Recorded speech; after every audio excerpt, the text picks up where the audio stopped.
नमस्कार दोस्तों, स्वागत है आपका मेरे YouTube चैनल सेलर एंकर पे। मैं हूं आपका दोस्त, आपका साथी, आपका सलाहकार अभिषेक मिश्रा।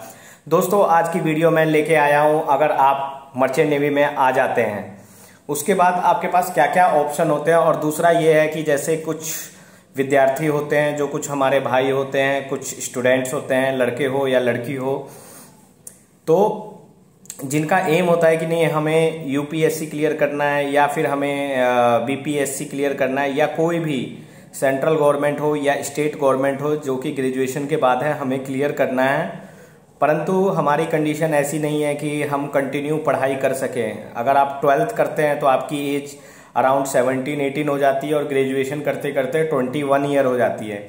1-2 साल इधर उधर खराब हो जाता है तो 23 हो जाती है। उसके बाद फिर आप पढ़ते हो तो यूपीएससी की तैयारी करने में कम से कम 2 या 3 साल चाहिए, तो हमारी एज 26-27 हो जाती है। उसके बाद 2 या 3 साल ही रहते हैं, क्योंकि आप 30 तक ही दे सकते हैं उसका एग्जाम, जो जनरल कैटेगरी के हैं। और शायद एससी या एसटी वालों के लिए 1 या 2 साल का छूट है, मैं एग्जैक्ट नहीं जानता। आप सर्कुलर देख सकते हो, कहोगे तो मैं नेक्स्ट वीडियो में कभी बनाऊंगा तो एज के बारे में डाल दूंगा।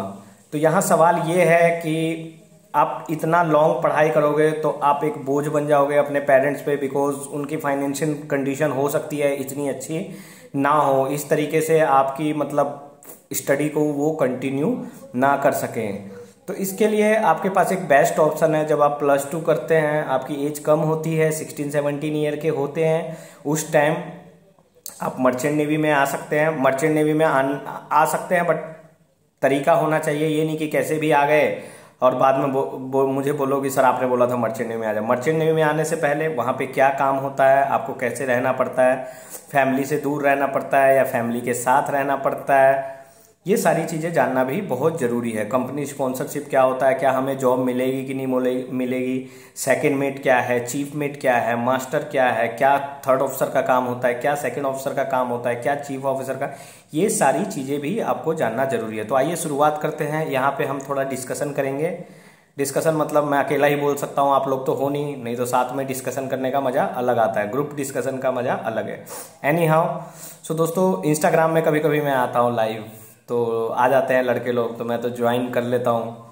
मेरा दिल तो ऐसा है कि मतलब मैं चाहता हूँ कि कोई फंसे ना, क्योंकि बहुत मैसेजेस भी आ रखे हैं कि सर हमें यहाँ से कॉल आया, वहाँ से कॉल आया है। यहाँ पे मैं किसी इंस्टीट्यूट को बुरा या ख़राब कहने के लिए नहीं आया हूँ, बट मैंने आप लोगों को जो अच्छे इंस्टीट्यूट है जहाँ से 100% चांसेस, 100 नहीं, यू कैन से 95% चांसेस हैं, तो उसके बारे में बताया है। तो आपने, आइए बात करते हैं। सपोज डेट हम एग्जांपल लेते हैं, आपका एम है यूपीएससी क्लियर करना, क्योंकि कईयों का एम होता है कि वो यूपीएससी क्लियर करें। मर्चेंट नेवी के बारे में तो शायद बहुत ही कम लोग जानते हैं, आजकल यूट्यूब इंस्टाग्राम से लोग जानने लगे हैं, नहीं तो पहले तो लोगों को ये भी नहीं पता था कि मर्चेंट नेवी है क्या। सब तो यही सोचते थे कि इंडियन नेवी है, और जॉब वगैरह के बारे में भी उतना लोगों को नहीं पता था। परंतु आज के टाइम में मर्चेंट नेवी के बारे में बहुत लोग जानने लगे हैं, धीरे धीरे लोग जागरूक हो गए हैं। तो आपकी एज जब 12th में होते हैं, आप 17-18 साल के होते हैं, आप अपना प्रीसी ट्रेनिंग कर सकते हैं। आपको जब तक आप ग्रेजुएशन कंप्लीट करेंगे, यहाँ पर सेम एज में आप सेकेंड मेट क्लियर कर सकते हैं। सेकेंड मेट क्लियर करने के बाद आपकी सैलरी जो होती है अबाउट $3000 होती है। पहले 3650 के आसपास बल्क कैरियर पे मिलते थे, टैंकर पे 4000 थी, बट वेजेस रिड्यूस हुए हैं उसके बाद। एंड प्रेजेंट मार्केट में अभी ये 2800, 3000, 3200 डिपेंड करता है कंपनीज टू कंपनी पे। तो हम एवरेज लेते हैं, आपकी एवरेज सैलरी $3000 हो जाती है, जो कि इक्विवेलेंट होती है दोस्तों। अगर हम 80 से मल्टीप्लाई कर दें तो 2,40,000। तो रेट अगर आपका 78 या 79 है तो 2,30,000 के आसपास आप पर मंथ अर्न कर सकते हो। तो आप अगर एक 6 मंथ का कॉन्ट्रैक्ट करते हो तो आप 15 से 16 लाख रुपए उस कॉन्ट्रैक्ट में कमा सकते हो। तो इस तरीके से फिर आप चीफ मेट का भी एग्जाम दे सकते हो अगर देना चाहते हो, नहीं तो आप सेकंड मेट में 2 या 3 सेल मार के आपके पास 50-60 लाख रुपए आ जाते हैं। फिर आपकी एज हो जाती है 25 या 26, और आपके पास ग्रेजुएशन की डिग्री भी आती है। मजे की बात यह है, देखो वहां भी आपको ग्रेजुएशन मिल रहा है और यहाँ भी आपको ग्रेजुएशन मिल रहा है। फर्क यह है कि यहाँ पे आपको बीएससी नॉटिकल साइंस मिलेगा और वहां पे आपको बीएससी मिलेगा, लेकिन ये दोनों ही एलिजिबल है आपके यूपीएससी एग्जाम देने के लिए। फिर आप दिल्ली में या कहीं पे भी रह के जहाँ पे इसकी कोचिंग होती है, आईएएस यूपीएससी की जो प्रिपरेशन कराते हैं, लाइक दिल्ली में भी इंस्टीट्यूट्स हैं, अच्छे अच्छे इंस्टीट्यूट्स हैं, मुखर्जी नगर में है, मुझे इतना आइडिया नहीं है, बट अच्छे अच्छे इंस्टीट्यूट है जो कि आपकी प्रिपरेशन करवाते हैं। कहीं पे भी रह के आप कोचिंग कर सकते हो। आप 1 या 2 साल कोचिंग करिए। कोचिंग करने के बाद तब तक आपकी एज 27-28 होगी, आप एग्ज़ाम दीजिए। एग्ज़ाम दीजिए, आप 1 बार दीजिए, 2 बार दीजिए, 3 बार दीजिए, आपका भगवान करे हो जाए। अगर इन केस आप फेलियर हो जाते हैं, फेलियर टू डू सो, तो आप वापस शिप पे ज्वाइन कर सकते हैं। आप ऐसा तो नहीं है कि आप कहीं के नहीं रहे, ऐसा तो नहीं है कि आपने यूपीएससी क्लियर नहीं किया तो आप कहीं के नहीं रहे। आपके पास दूसरा ऑप्शन है, आपके पास सेकेंड मेट की सीओसी होती है, आप वापस से शिप ज्वाइन करके अपना करियर कंटिन्यू कर सकते हैं। आप आगे चीफ ऑफिसर बन सकते हैं, आगे कैप्टन बन सकते हैं। दोस्तों मैं ये उनके लिए बताना चाहता हूं जो थोड़े फाइनेंशियल कंडीशन में वीक हैं। अब जिनके पेरेंट्स के पास पैसा है, जो सक्षम हो सकते हैं, तो वो डायरेक्ट ग्रेजुएशन करके प्रिपरेशन कर सकते हैं। तो ये फ़र्क है, ये मेरी थॉट है, ऐसा मतलब मेरा मानना है कि अगर आपके पास एक बैकअप प्लान रहता है, एक कॉन्टीजेंसी प्लान रहता है कि अगर वो वाला प्लान फेल हो गया, प्लान ए फेल हो गया, तो आप प्लान बी के अकॉर्डिंगली आगे कुछ कर सकते हो। तो ये मेरी थॉट है। तो दोस्तों इस तरीके से आप अपना करियर कंटिन्यू कर सकते हो।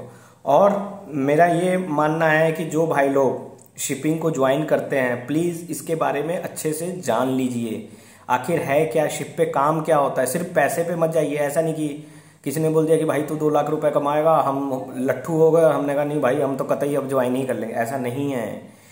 You have to know what is your job, what is your responsibility, how much time you will be far away from family, क्या क्या है, आप मतलब किस कंडीशन में ज्वाइन कर सकते हो। तो दोस्तों ये सब चीज़ें जानना जरूरी है। मैंने वीडियोस में डाला हुआ है, पहले भी वीडियो डालता था, पहले तो बहुत वीडियो डालता था, आजकल वीडियोस थोड़ा कम डाल रहा हूँ। बट एनी हाउ ये वीडियो उन लोगों के लिए बहुत हेल्पफुल रहेगी जिनका एम है यूपीएससी क्लियर करना, या फिर जो एसएससी देना चाहते हैं, बीपीएससी देना चाहते हैं। बहुत सारी गवर्नमेंट जॉब हैं। उसके अलावा भी आप जॉब कुछ भी प्रिपरेशन करना चाहते हैं तो बेसिकली आपको ग्रेजुएशन की डिग्री मिल जाएगी। इसके अलावा भी सेकेंड मेट के बाद भी जैसा कि मैंने बताया शोर जॉब के भी काफ़ी चांस, असलियत में तो शोर जॉब के चांस आपके जब मास्टर बनेंगे तो अच्छे चांसेस अपॉर्चुनिटी मिल जाते हैं पोर्ट वगैरह में। बट सेकेंड मेट के बाद भी एटलीस्ट अगर आप शिप पे कंटिन्यू करना नहीं चाहते हैं तो कहीं ना कहीं तो कुछ आपका जुगाड़ लग जाता है। या तो आप वीटीएस ज्वाइन कर सकते हो। वीटीएस वगैरह में मेरे काफ़ी फ्रेंड थे जो सेकेंड मेट के बाद उन्होंने वीटीएस ज्वाइन कर लिया। नहीं तो आप शिप पे कंटिन्यू करिए। शिप की लाइफ भी दोस्तों मैं ये नहीं कहूँगा बहुत अच्छी है, आपकी ईमानदारी का पैसा है, बिल्कुल यहाँ पे कोई फ्रॉड नहीं है। जो पैसा मिलता है आपकी वाइट मनी है, क्योंकि आप कोई भी प्रोफेशन हो मैं गारंटी के साथ बता सकता हूँ अगर ईमानदारी से काम करोगे तो पैसा नहीं कमा पाओगे। हाँ अगर बेईमानी पे आओगे या बिजनेस करोगे तो भैया तब तो फिर पैसा ही पैसा है। बट कहते हैं ना कि जो मज़ा ईमानदारी में है, जो मज़ा आपकी मेहनत से कमाए हुए पैसों में है, जो मज़ा आप किसी को बिना तकलीफ देके कमाएं उसका मज़ा अलग है। तो कीप एंजॉइंग, मेरी बातों को ध्यान में रखिए और अपने जो कर्तव्य है, अपना जो आपका लगन है उसमें लगे रहिए दोस्तों। सफलता आपके कदम चूमेगी, एक दिन आप बहुत बड़े आदमी बनोगे। ये मेरी बेस्ट विशेज़ हैं। एंड वंस अगेन हैप्पी नवरात्रे आप सभी को, आपकी फैमिली को। भगवान आप लोगों को ऊंचाइयों तक पहुंचाए, आपकी जो मंजिल है वो मिले। बाकी मैं स्पॉन्सरशिप वगैरह के भी डाल दूंगा, जैसे ही जो कंपनी का एग्ज़ाम निकलता है, जो भी अगर किसी कंपनी का एंट्रेंस टेस्ट का जो भी प्रोसीजर निकलता है मैं निकाल दूंगा। दोस्तों एक बात और है, मैं पहले भी बता चुका हूं, आपको अपने पैसे बर्बाद करने की ज़रूरत नहीं है। जो लोग कहते हैं कि आओ हम पढ़ा देते हैं, हम क्लियर करवा देंगे, हमें 1 लाख दो, हमें 1.5 लाख दो, ये आपका पैसा है। क्योंकि 1-1.5 लाख रुपए इस कंडीशन में आपके लिए बहुत बड़ी रकम रखती है। भले ही 5,000 रुपये हो, भले ही 5 रुपये हो, बिकॉज अभी आप कमा नहीं रहे हो, आपको अपने पेरेंट्स से लेना है। तो ऐसी जिद मत ठानिए, मेहनत करिए, पास्ट क्वेश्चन पेपर सोल्व करिए। IMUCT के जो लास्ट 2 ईयर के क्वेश्चन पेपर ग्रुप्स ज्वाइन करिए, टेलीग्राम के ग्रुप्स जहाँ पे ग्रुप स्टडी होती है। तो इस तरीके से इन सब बातों का ध्यान रख के आप क्लियर कर सकते हैं। दोस्तों मैं फिर मिलूँगा नए मुद्दे के साथ, नई वीडियो के साथ, तो बने रहिएगा। एंड आप लोग अपनी थॉट्स कमेंट में रखिए, इंस्टाग्राम में मुझे भेजिए। इंस्टाग्राम का लिंक भी दे रखा है मैंने, डिस्क्रिप्शन में दिया रहता हूँ। तो इस तरीके से, ताकि मुझे पता चलते रहे कि आप लोगों की प्रॉब्लम क्या है। वैसे तो मुझे काफ़ी लोग मैसेज भेजते हैं, मैं ये नहीं कहूँगा सबका रिप्लाई देता हूँ, बट कई लोग क्या करते हैं, जैसे डायरेक्ट मैसेज भेजते हैं तो उनके विदाउट फॉलो किए मैसेज भेजते हैं इंस्टाग्राम में, मैंने देखा है। तो उनके मैसेजेस स्पैम में चले जाते हैं। मुझे नहीं समझ में आ रहा क्या ऐसा सबके साथ होता है या मेरे साथ हो रहा है। तो आप इंस्टाग्राम पे मुझे मैसेज भेजिए, अगर मुझे मैसेज रिसीव होता है तो डेफिनेटली मैं आप लोगों को रिप्लाई दूंगा। चलिए दोस्तों, गुड बाय, टेक केयर, जय हिंद।